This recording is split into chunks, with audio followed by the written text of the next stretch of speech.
Hello and welcome to another episode of the Dance Principles United podcast. We are welcoming back the amazing Rebecca Lou Brennan from her travels this week. How are you going, Beck? I am super awesome. I had the most amazing time in Europe. It was so fun. Have you ever been to Europe? Yes, you lived there. I am obsessed. Like I've never been before, and it is amazing. Like it's so beautiful there, isn't it? Yeah, absolutely. Like just so different, right? It's just so old world compared to what we've got in our amazing country as well. But I absolutely love my time over there, but absolutely love living here as well, obviously. And look, we're going to dig into that. We're probably going to record an episode while we're away and we're actually together in the same place. This weekend. We're going to record the episode on your journey from being that studio owner that couldn't even have a single night off their studio. I presume would drag yourself in when you were on death's door because you couldn't possibly, the studio would fall apart without you, to being able to this term, you've had obviously your amazing trip to Europe, taking your mum and BB over there, but also having a trip to Vegas to visit Dance Teacher Webb. And then we're off to Noosa with our Studio Growth Club members this week as well. I have not been at the studio very much. But yeah, I'm super pumped to chat about all the things in and around that. And I'm actually doing a session in Tribe a little bit about that as well this week, Nath, about how to step away from your studio. Yeah, absolutely. If you've got any specific questions around that you'd like to hear Beck discuss on the podcast episode, please drop us a DM. We absolutely love hearing from you all about what you appreciate in the podcast, because that's why we do it, right? To be able to help dance studio owners out. So we absolutely love to hear from you and really respond to your feedback. But today we're here to chat about it's something that, again, we always see pop up on the Troop Studio pages and whatnot, is commitment levels, especially around comp teams, and people asking, do you do things like get them to sign troop contracts? Do you not get them to sign contracts? How do you get, in 2024, how do we get our comp students to be more committed? Tricky question, Nathan. Very tricky question. That's what we're here for, the big questions. It is a big question because I think it is hard when kids are not committed, and especially for blocking and stuff. And I know with my teachers, it's one of our biggest complaints is just kids missing, but kids get sick and things happen. And yeah, it's one of those things. I think that it's just a part of it. We don't do troop. Did you do troop contracts? We don't do troop contracts. No, we never did. And look, our reasoning was that, we've talked about on the podcast before, the well versus the fence analogy. And I'll try and go through it really quickly. That there's an analogy around cattle broking out in outback Australia, right? So the idea of you've got these properties that are thousands and thousands of acres, right, and that you've got herds of cattle on, and it's not feasible to build a fence around that entire property. Number one, it's too expensive, and number two, all you do is spend your time driving around the property maintaining that fence. It's just not feasible to do it. And all it takes is one tiny little break in that fence for the whole thing to be rendered useless. So what people started doing was, instead of having to build those massive fences around, well, what do all the cattle need? They need water. So they just make sure that they provide a big well or water source at the center of that property. And they know that generally 98% of the cattle are going to stay close to that well, right? So, yes, you're going to lose a couple here or there. I'm sorry to all the animal lovers out there, but that's going to happen. But I think it's a really good analogy for so much of what we can do in our businesses, and especially things like this. Like, yes, by not having these contracts in place, yes, we might lose a couple of students here or there, but our thoughts around it was to always create, like, our comp days and our troop vibe in general was just so positive and uplifting, and those comp days were such an unmissable and positive experience for our students that they were never ever going to miss one. And I know you guys do the same at Pause, right? Yeah, we really try and make the comp days as fun as possible, and we just do a lot of little things. I know you guys did some really epic things. Some like one of the things we did. Our first comp was in June, July, and we give medals out as the kids come off stage. So it's not about where they place it. And first comp's always a bit sketchy anyway, because Yep. it's the first time they're doing those dances up there. We know they, possibly not going to go as well as they do in your third or fourth comp. And so we just have this little celebration dance that we do as they come off the stage. It's a bit of a silent dance. Looks a bit like this if you're watching on YouTube. And then, we give the kids all a medal and we just have fun in the change rooms and, chat to them. And I don't know. I think you can make it a fun day. It doesn't have to be so serious and full on. That's my No, opinion. absolutely. And like we've said before, like if we've all seen those teachers at comps that are running around, we'll call it stressed, I think, to put it nicely, but projecting that stress onto their students and making the day look unenjoyable, I presume, for the studio owner, but also for the students. And you can see the kids really not enjoying it. But look, it doesn't mean, by not having contracts doesn't mean that we didn't communicate with our parents, right? We had huge amounts of communication around all those things you talked about the importance of being able to turn up at every comp. It means that we would have our comps listed, the weekends listed at the start of the year, so that parents could, if they were going to be away, if they had a holiday booked in September and we announced the dates in January, then they would say, oh, hey, that September date, I'm really sorry, we're away. Not a problem at all, right? Yeah, that's all you can ask for of your families, I believe. But what we would often find is that we would also have troop information nights at the start of the year.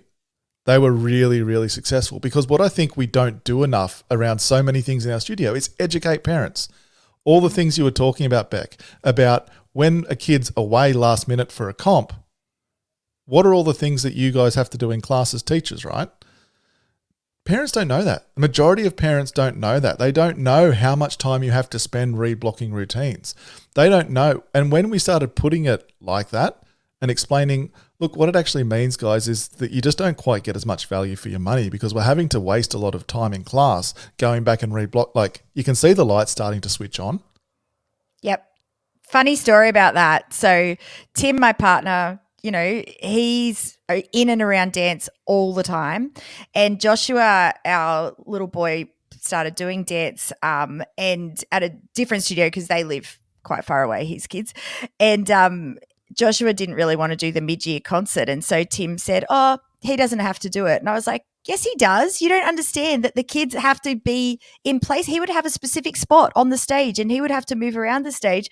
And Tim had no idea of that at all. And he's around dance 24/7 and had absolutely no idea and didn't even think that the kids have a spot on the stage and that they make patterns. And yeah, that's the thing. Like we always think parents know, but they don't know. They do. No. They have no concept. Exactly. And look, if we put all those things, we could have put all those things in a troop contract at the start of the year and got parents to sign it and Guys, in 2024, as a parent, I'm not reading that. The majority of our parents aren't reading that. But by having things like a Troop Connect night at the start of the year, where you can get parents in, we used to do some like a wine and cheese night essentially.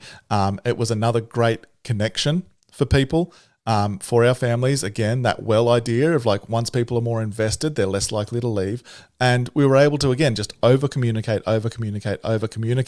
without it being some big like onerous like, I'm pointing the finger on YouTube, like you must turn up to every cut. Like it creates that atmosphere of things they don't want to miss. And it's interesting you were saying about Tim because Tim's a massive footy guy, right? He's played 7,000 AFL games for his he just played his grand final last weekend, right? So he is definitely somebody that is all about commitment to your team and would never drink. Like when you're able to communicate it like that, well then of course he understands, right? Yes. It's interesting, and exactly what you're saying. He would never miss a footy game. He would never miss, any of those things. He wouldn't let the kids miss a footy game either. And explaining it that way to people, I know that's a way that you guys did it, that just relating it to sport, which is something that everybody knows a lot more about, and giving it that parallel, I think can be really, really helpful. But I feel like people turn people away from troop by having so many rules and regulations in and around it, and by making it such a serious, full-on thing for parents. Like even hair and makeup, we're pretty not lax with it, but I always try and think with the hair especially, like they're not hairdressers.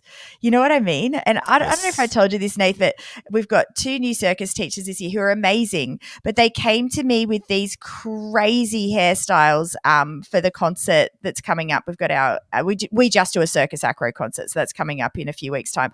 And these hairstyles were like next level. Like I don't even think I could do them, and I've done hair for a long time on BB, and they didn't think of that. They just didn't think of how hard that would be for those parents who aren't hairdressers to be able to do the children's hair and makeup. They wanted like full face paint with like these crazy things on it. And, I had to say to them, guys, I love it. It's real creative and everything, but these are parents that don't have a makeup degree. Like, you know what I mean? Like, I just think they don't. You've got to flip your way of thinking with parents. You've got to make it as easy as possible. And we've got over 200 in our troops this year, which is pretty epic. And, it's huge. And that's the thing. Like I didn't have that before. I used to have 4 in my 10 and under troop. I remember this is probably about 12 years ago, 4 kids. Okay. Yep. And now we've got like 34. And the thing is, I've just stopped being so crazy with the hair, the makeup, the rules, they must do 2,000 classes a week. That's another one that you notice. Like the biggest thing that I did was I stopped making them do so many classes per week. And I know this is an unpopular opinion, but they do the classes anyway. That's the thing. Like there's barely any of my troop kids that only do those 2 classes. And if they do so they do an hour and a half of technique and then they can do jazz troop, right? Or an hour and a half of technique, then they can do lyrical troop. So, but if they only do that for a year, because then they're like, oh, that kid's getting parts because they're doing acro tricks. I want to do acro. Then they want to do circus. Then it just happens rather than you forcing it to happen. It's the well and the fences analogy again, right? Like, and that, I'm going like an analogy crazy. Like the rising tide lifts all boats. Exactly like you said, like when you don't force it allows people that on-ramp, especially at our younger troops. Because I understand, like if you've got a relatively new student coming into dance or somebody transitioning from preschool into that 6 and under troop. In preschool, they've done 2 or 3 classes a week. And then suddenly, they're pretty talented. And you're like, oh, maybe they should join troop. And they see this big, long, demanding-looking list of, 8 classes a week and this, that, and the other. But so they opt out because like, oh, that's probably too much for them starting school. But if that on-ramp is 3 classes, pretty similar to what they did last year, they do that for the first term. And exactly like you said, they see how much fun they're having, how much they're able to handle it with school, and then they just end up adding classes. And you end up with 34 students doing 6 to 7 or even 8 classes a week rather than that crack group of 10 students that do the 7 or 8 classes a week. How much more money is that in your pocket too? Oh, absolutely. Absolutely. And I think I wanted to talk about like the makeup rule as well. Another thing when I had BB, and I was talking to one of our SGC members about this on our one-on-ones this week, Nathan, they don't have kids. So I think it makes a big difference when you don't have kids to having kids. So when I didn't have kids, I used to put so many rules in place. It was ridiculous. Then I had BB and she hated getting her makeup done. And I'm trying to put mascara on my 4-year-old who's blinking and crying. And I was just, that was a moment for me to go, why am I making parents do this? Like, this is ridiculous. So I now have the blanket rule that from 6 and under, including our 6 and under troop kids, they don't have to wear makeup. If they want to, they can. And we have some comp kids, who are quite high end and they want to put the makeup on, fine. But and I know I've spoken to Amanda about this and she said Sassy was all about the makeup. Like she loved it, right? Thank God, fine. Because if she wasn't, oof. Well, the thing is, you can't predict that though, right? So, BB loves makeup now, absolutely loves it, but back then hated it. So I think giving them the choice and saying, you know what, if your child doesn't want to do that, that's fine. And it's never been written on our report that some children have makeup and some don't. It's never been even noticed, I don't think. And it's just a game changer for parents. I think sometimes you've got to make those sorts of things more appealing, because if parents find it too hard and find it really that their kids aren't having fun at a comp, and they're not going to keep doing it. No, absolutely not. And look, I think that's, you were saying about like before you had kids, and our perspective changed. Like Amanda's perspective around a lot of the things she asked for changed once we had kids as well.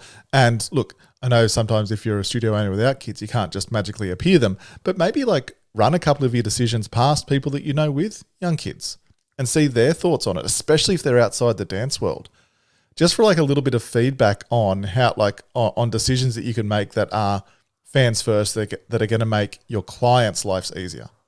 Yes. Another one is like we used to make the kids turn up really early to a Stedford, like 3 hours early.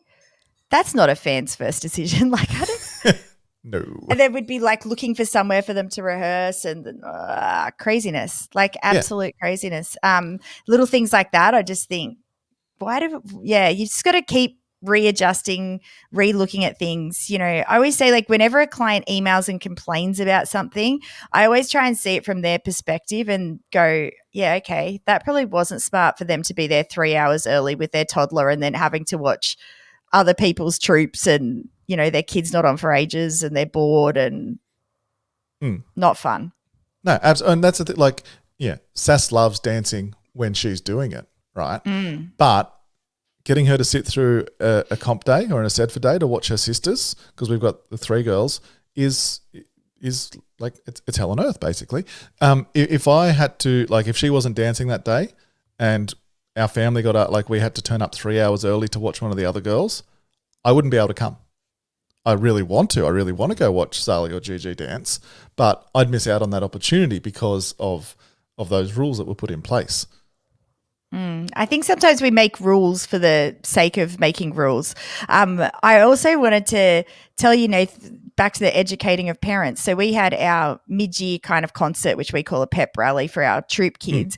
And I knew our ballet numbers, they're always the lowest, right? I mean, I think ballet at my school anyway, because we're not a ballet focused school. We have good ballet, but we're not ballet focused just solely on that. So I got up and spoke about the importance of ballet, why it's important, that any cruise ship audition now you have to do ballet first, how it helps them with their balance, with their technique, with all the things. And so guess what happened after that pep rally? We had an influx of enrollments into ballet because parents didn't know that. And I even had parents come up to me and say, I didn't know that about ballet.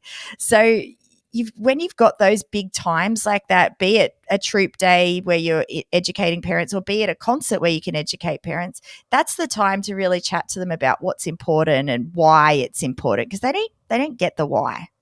No, absolutely. So I think that's basically, that's a good point. Good point for us to wrap up, because it's sort of the core of everything we've talked about today is that making sure that the key to making sure that you've got that increased buy-in or that commitment to your troop teams is all about communication and education with parents.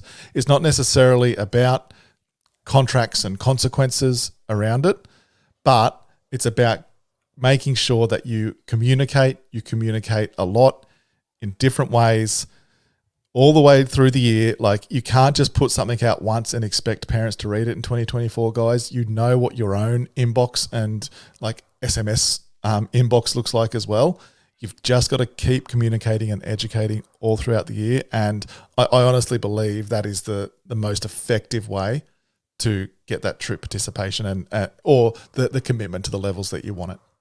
Yeah, totally agree. And it doesn't feel aggressive or angry. It feels nice. And people are going to come to things where they feel like it's free and happy and fun. They're not going to come to things where they feel like it's cranky and angry and, and that's definitely how we flipped it, and look at our troop numbers. So I think it's the key.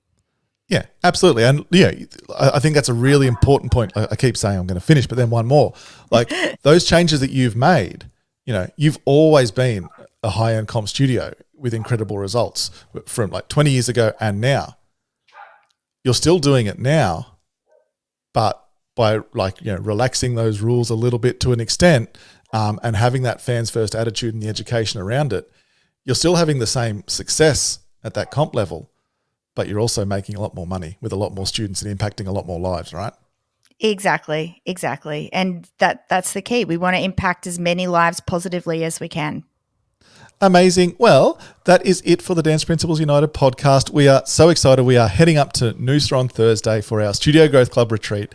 65 amazing, positive studio owners in a room together, learning and growing together. We are so excited for that. And as we said at the top of the podcast, if you have any specific questions about what you want to hear from Beck about how she managed to be able to step away from her studio at certain times during the term, please reach out and send us a DM. Would love to hear from you. Bye, guys. Thanks, everyone. Bye.